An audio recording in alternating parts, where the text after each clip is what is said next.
Hello everybody. Our team comprising of Prithvi, Ankur, Sandeep and Arkaja present to you our project, the ML Reproducibility Challenge, where we look to reproduce the result from the paper, Unsupervised Domain Adaptation for 3D Object Detection via Semantic Point Generation. Sounds complex, right? Let me break that down for you. Consider an autonomous vehicle driving on a nice sunny day on the beautiful streets of Pittsburgh. The autonomous vehicle's perception system notices a car ahead of it and tell the vehicle to apply the brakes, and voila, the vehicle applied the brakes on time and the car lives to see another day. Consider the same vehicle driving on a not so nice rainy day. The perception system does not identify the car ahead of it, and well, the results are not that great. So, whose fault was it? Was it the fault of the 3D detector network on the perception system? No. Was it the fault of the weather? Definitely not. It was the fault of the LiDAR's laser that was obstructed due to the bad weather. And this is a problem that we are looking to solve. Currently, the autonomous vehicle's perception pipeline has a point cloud pass through a 3D detector network and then to the rest of the autonomy stack. What we propose is to pass a bad point cloud to a semantic point cloud generator network that will clean and reconstruct the point cloud and then pass it through a 3D object detector network and then to the rest of the autonomy stack. This will ensure that the perception system will also work in bad weather conditions. Over to you, Arkacha. One way to improve the point cloud quality is to suitably transform the point cloud. The approach we take uses SPG, which voxelizes the entire raw point cloud and generates prediction for each voxel, both occupied and empty, within the generation areas. After applying a probability thresholding, we take the top voxels with highest foreground probability and add a semantic point at the predicted location in each of these voxels. These voxels are merged with the original point cloud to form an augmented point cloud and then fed into the selected 3D point cloud detector. The baseline architecture we use is the point fillers model, which is a 3D object detection method that enables end-to-end learning with only 2D convolutional layers.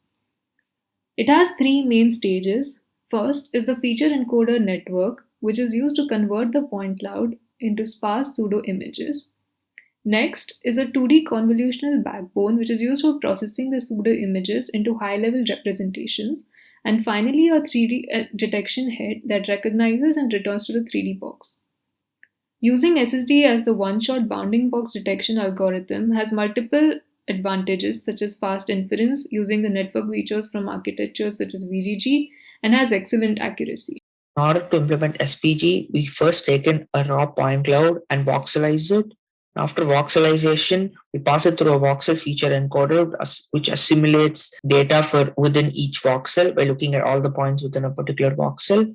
And we then take this output of the voxel feature encoder and pass it through a bird's eye view backbone, which projects it into a bird's eye view feature space.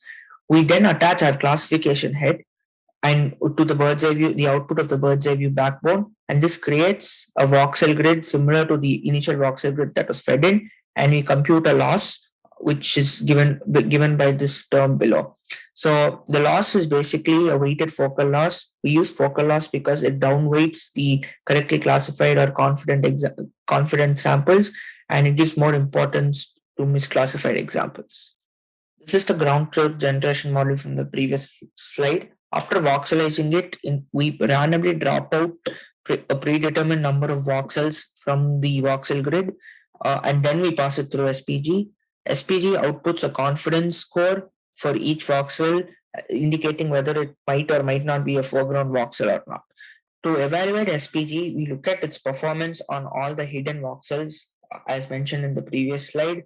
So this on your left, you have the receiver operating characteristics curve of SPG, and on the right, you have the confusion matrix. SPG has performed quite well, as you can see. The curve indicating a top left corner peak, and with an area under the curve of 0.99. But to better evaluate SPG's performance on such sparse data, we plot the precision recall curve. And as you can see that the precision recall curve takes a right top peak as expected and has an area under the curve of 0.89, which is also significant of telling of how well SPG is performing on such sparse data. Here we show the visualization of ground truth and predictions from the model. The blue point cloud you see represents the ground truth, which is the original point cloud which has missing points. The purple point cloud represents the improvised point cloud predicted from the SPG model. So this shows how our model prediction produces a clean and reconstructed point cloud from the faulty LiDAR data. So we can say that SPG can recover hidden foreground and background points in an occluded point cloud. And augmentation of the point cloud would improve the performance of state-of-the-art 3D object detectors such as point pillars, and thus improve the performance of the perception stack in autonomous vehicles, which results in improvement in the performance of the 3D object detectors on an occluded point cloud.